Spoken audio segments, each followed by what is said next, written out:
दोस्तों नमस्कार। अब तो मैं मोदी जी का धन्यवाद देने आया हूं। माफी चाहूंगा, दूसरी बार आना पड़ा आज मुझे। बैंक वालों का वो रवीश कुमार का वो प्राइम टाइम देख रहा था। सबसे पहला सवाल मैं पूछना चाहता हूं, वो बैंक वाले बाबू, 2014 में जब मोदी जी गा रहे थे सौगंध मुझे इस मिट्टी की मैं देश नहीं बिकने दूंगा, तो आप लोगों ने भी ताली तो बजाई होगी। ताली वाली तो खूब बजाई होगी 2014 में। आप बैंक वाले ने भी, एलआईसी वालों ने भी, और दूसरे कंपनी वालों ने भी, और पीएसयू वाले ने, सौगंध मुझे इस मिट्टी की मैं देश नहीं बिकने दूंगा, खूब गाया था ना। अभी एक बैंक वाले का इंटरव्यू देख रहा था, बेचारे यूनियन लीडर थे, कह रहे थे बहुत सारे मीडिया को बुलाया था, इतने 10 लाख लोग हड़ताल पे बैठे हो, कोई मीडिया वाला आया नहीं। वो कह रहे थे किसी ने कवर नहीं किया। एक आध लोकल न्यूज़पेपर वाले आए थे, वो भी फोटो खींच के चले गए। 10 लाख लोगों का स्ट्राइक था 2 दिनों से, वो भी बैंकिंग सेक्टर का। गोदी मीडिया कवर करने नहीं आई, तो अपनी दुखड़ा वो रो रहे थे। मैं तो मोदी जी का धन्यवाद देता हूं भाई। मोदी जी ने जो 2014 में बड़ा सुरीले अंदाज में कहा था, और क्या नाम था जिसने ये लिखा था यार, मेरे ख्याल से प्रसून जोशी ने ये लिखा था। जो राइटर था उसका नाम था प्रसून जोशी। सौगंध मुझे इस मिट्टी की मैं देश नहीं बिकने दूंगा। ये जितने बैठे हैं ना आज, ये भी बड़ा सुर लगा लगा के गा रहे थे उस टाइम में। लेकिन एक बात बताना, मैं इसलिए आप लोगों से मुखातिब हुआ अभी, लॉकडाउन में जब लाखों की संख्या में, यानी कि आजादी के बाद जो पलायन हुआ था भारत और पाकिस्तान के बीच, जब लोग आ जा रहे थे, जितना पलायन उस टाइम में नहीं हुआ था। विशेषज्ञों का कहना है कि उससे बड़ा पलायन लॉकडाउन में मजदूर रोड पे चल रहे थे। तो बैंक वाले बाबू, वो एलआईसी वाले बाबू, इंश्योरेंस वाले बाबू, और जो अभी पीएसयू वाले चिल्ला रहे हैं, जब गोदी मीडिया आपको, मजदूर जब रोड पे मर रहे थे, तो आपको जो अंतराक्षरी खिलाया जा रहा था, जब आप अंतराक्षरी खेला कि नहीं खेला? जब मजदूर रोड पे मर रहे थे तो अंतराक्षरी खेल रहे थे ना आप लोग। गोदी मीडिया खेल रही थी ना, हम तुम्हारे हैं सनम, हम तुम्हारे हैं सनम। आप भी गा रहे थे ना उसके सनम, हम तुम्हारे लिए तुम हमारे लिए।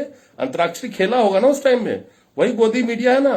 23 मार्च को प्रधान सेवक ने सारे बड़े बड़े न्यूज चैनल वालों को बुला करके मीटिंग करी थी। ये भी खबर छुपी थी ना कि कल से लॉकडाउन होगा, कोई भी नेगेटिव चीज नहीं दिखाएगा। मजदूर के बच्चे रोड पे तरफ तरफ के मर गए, मजदूर खाली पांव अपने घर पहुंचे, हजार हजार किलोमीटर चल के। लेकिन इस गोदी मीडिया ने उनको नहीं दिखाया, तो आपके मुंह से जबान निकली थी क्या? आज आप रो रहे हो ना रोड पे बैठ के कि मुझे कवर करने नहीं आया। 10 लाख लोग जब हड़ताल पे बैठे थे, क्या उस वक्त मजदूरों का रोना रोया था? क्या उस वक्त जो निम्न वर्गीय मध्यम वर्गीय के परिवार भूखे मर रहे थे, तब आप अंतराक्षरी देख रहे थे इसी गोदी मीडिया पे बैठ के? आज याद आ रही है उसी गोदी मीडिया की? कवर करने नहीं आया, वो दिखाएगा आपको आके। उसको अपने आका का डर नहीं है, कल से उसकी रोजी रोटी कहां चलेगी? लेकिन मजदूर तरफ तरफ के रोड पे मर गए, तब आप लोगों के मुंह से जबान नहीं निकली थी। और आज जब आप खुद रोड पे बैठे हैं तो कहते हैं गोदी मीडिया आई नहीं हमको कवर करने के लिए। रो रहे हैं ना बैठ के। अभी बैंक के यूनियन के महासचिव थे सोमी दत्ता, जिनका बयान सुन रहा था। क्या कहा उन्होंने? ये बैंक वाले हैं, जो अंधे हैं, जो जाहिल हैं, वो सुन ले। वो बैंक वाले सोमी दत्ता ने क्या कहा कि बैंक को कॉर्पोरेट के हाथों में दिया जा रहा है। और ये बहुत पुराना है, जो नहीं समझ रहे उनके लिए बता रहा हूं किस तरह से। सोमी दत्ता ने क्या कहा? जब मित्रों के लोन माफी रफा दफा करने के बाद भी अभी भी 7.5 लाख करोड़ रुपए का एनपीए है, सोमी दत्ता ने कहा कि अगर उसमें से 20% मिल जाए, क्योंकि बैंक को बेच के जो करीब करीब 2 लाख करोड़ कमाने की फंडा बैंक ये सरकार लगा रही है, उन्होंने कहा कि बैंक का जितना डूबा हुआ पैसा है 7.5 लाख करोड़, जो इन लोगों के इशारे पे लोन दिया था बड़े बड़े कॉर्पोरेट सेक्टर को, तो मित्रों के लोन उसमें से अभी कम कर दीजिए, फिर भी 7.5 लाख करोड़ रुपए का जो एनपीए है बैंक का, अगर 20% मिल जाए तो बैंक आज बेचने की नौबत नहीं आती। लेकिन मुद्दा यहां पे ये नहीं है।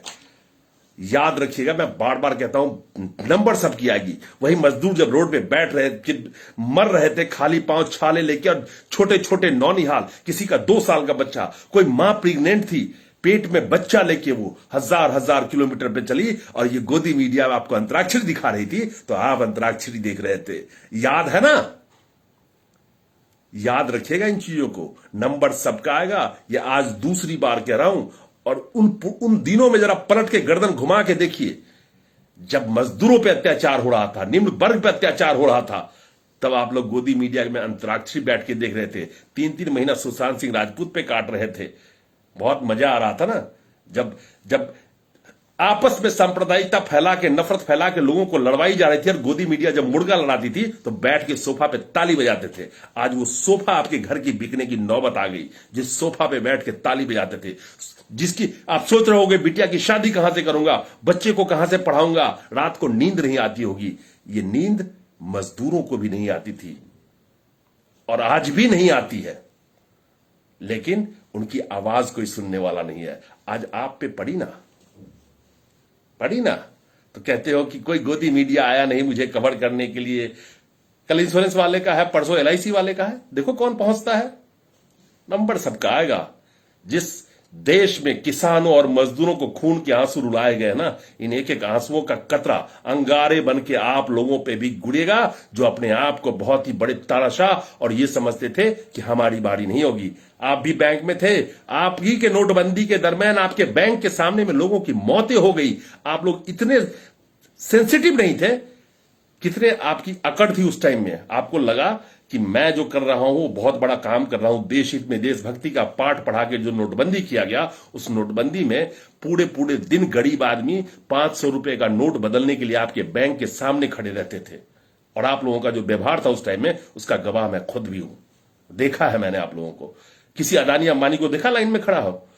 क्या उनके पास कोई पुराना नोट नहीं था? क्यों नहीं खड़ा हुए? किसी मंत्री संतरी को देखा खड़ा हो आपने? वो मजदूर एक एक रुपया को मोहताज था, जो लाइन में खड़ा था आपके बैंक के सामने में। बारी आ गई ना। वक्त बदलते देर नहीं लगता मेरे दोस्त, कभी भी गुरूर में मत रहिएगा। बारी आपकी भी आ गई है। जब आप अंतराक्षरी दे रहे थे और मजदूर के बच्चे रोड पे मर रहे थे और पांव में छाली लगा के चल रहे थे ना, तो आप घर में बैठ के मूंगफली का दाना तोड़ रहे थे लॉकडाउन में, और बैठ के गोदी मीडिया पे अंतराक्षरी देख रहे थे। याद रखिएगा, बारी जो बचे हैं, कोई बचा है क्या? मुझे ऐसा लगता नहीं है। फिर भी जो बचे हैं उनकी भी आने वाली है। नमस्कार।